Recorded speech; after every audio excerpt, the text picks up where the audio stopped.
Fellow Ghanaians, good morning. So what is it about illegal mining, galamsey, that makes it such an impossible beast for government after government to slay? How did one nation's blessing of gold turn into generational curse that is staining our rivers brown, poisoning our lands, and turning whole communities into wastelands? Why is it that every administration, no matter how loudly they promised, end up retreating into excuses? And why does it feel as though the political class is either too complicit, too compromised, or too cowardly to act? We must remember what we have just gone through. Under the NPP government led by President Ankobra, the fight against galamsey clearly failed spectacularly. They rolled out Operation Vanguard. They set out Galam Stop, created committees and task forces. They gave press conferences and promised an unrelenting war. And yet, at the very same time, they were busily issuing thousands of small-scale and so-called community licenses. But everyone knew, that many of those licenses were decoys, smoke screens, and cover-ups for galamsey. A license in name only and a camouflage for destruction. Communities protested, farmers marched, civil society raised alarm. Rivers like Ankobra, Offin, Birim, and Pra were choked to death before our very eyes. And the NDC, then in opposition, seized on the chaos, railing against the NPP, demanding a state of emergency in galamsey zones. They lampooned the government as weak, compromised, and unfit for purpose. But now the NDC is in power. 9 months on, what has changed? Why is the seismic shift we were promised? Why the decisive break from the failures of the past? The same party that shouted for a state of emergency now sings a different tune, offering flimsy excuses about why that cannot be done. The same officials who thundered against LI 2462, that legal instrument that allows the president to give licenses for mining in forest reserves, seem to have taken out. That obnoxious law is still on our books. And 9 months in, there has been no repeal, only repeated promises that has never materialized. Fellow Ghanaians, isn't this betrayal by another name? And we ask, fellow Ghanaians, with all the seriousness we can muster, isn't galamsey fundamentally a matter of law enforcement? Why does it feel as though we are waiting for this monster to morph into the equivalent of narco business before we act decisively?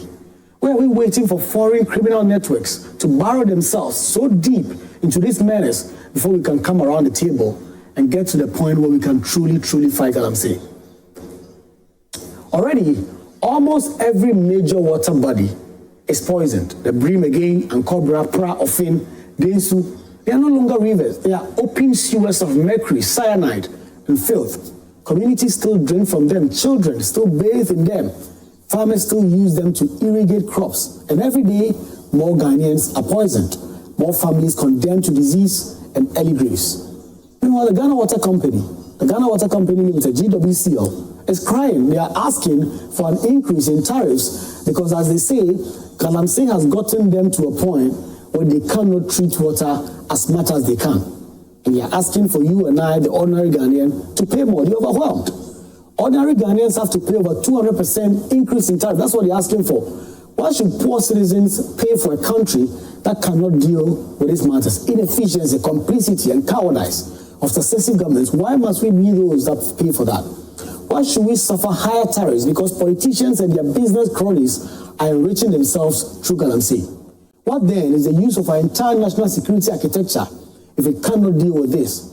If we cannot trail the money, if we cannot follow the transactions, expose the financiers, and dismantle the networks?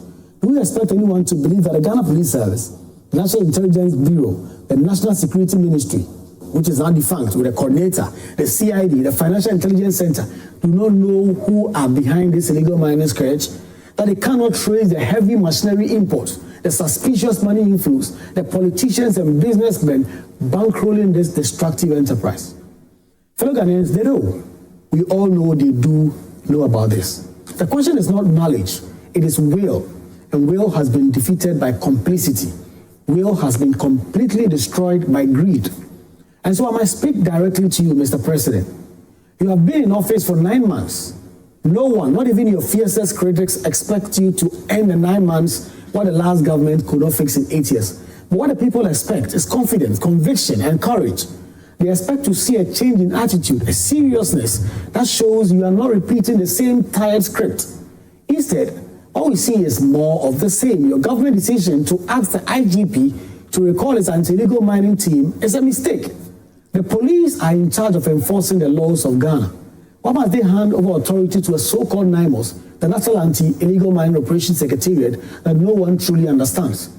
Why must we keep creating ad hoc bodies, overlapping bureaucracies, when the institutions are already there, starved of leadership, but mandated to do the job?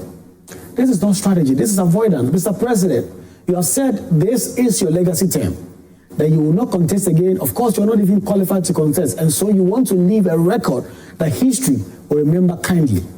I promise you this, you can do fantastically well on the economy, you can stabilize the city, bring down inflation, attract investment, and ease the hardship of citizens. But if you fail to deal with galamsey, if you allow this scourge to worsen under your watch, this will not be remembered as your legacy term, it will be remembered as your liability term. Galamsey will bury every good will you enjoy today, and galamsey will define your presidency, not your economic gains. Fellow Ghanaians, this is not just about poisoning rivers and destroyed forests. It is about our survival. It is about sovereignty. Because when our water bodies are destroyed, when our forests are stripped bare, when our cocoa lands are lost, we are no longer sovereign. We become dependent, vulnerable, and broken. What future are we leaving for our children and their children?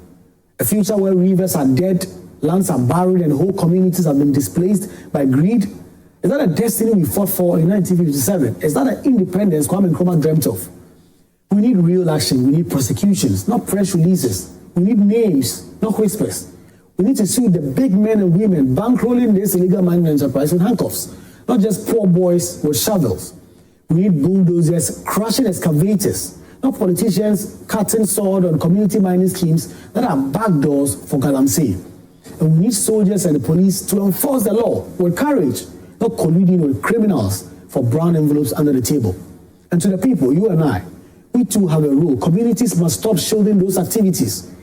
Chiefs must stop accepting token payments from illegal miners, and parents must stop pushing their children into galamsey because of short-term profits. They must all stand up and demand better, because if you do not, then the last river dies, as they've said, and the last tree falls, the last farm is poisoned, we will realize too late that we cannot eat gold. Fellow Ghanaians, gold was supposed to be our blessing, but greed has made it our curse. And if we do not end galamsey, fellow Ghanaians, galamsey will end us all. Good morning and have a great morning.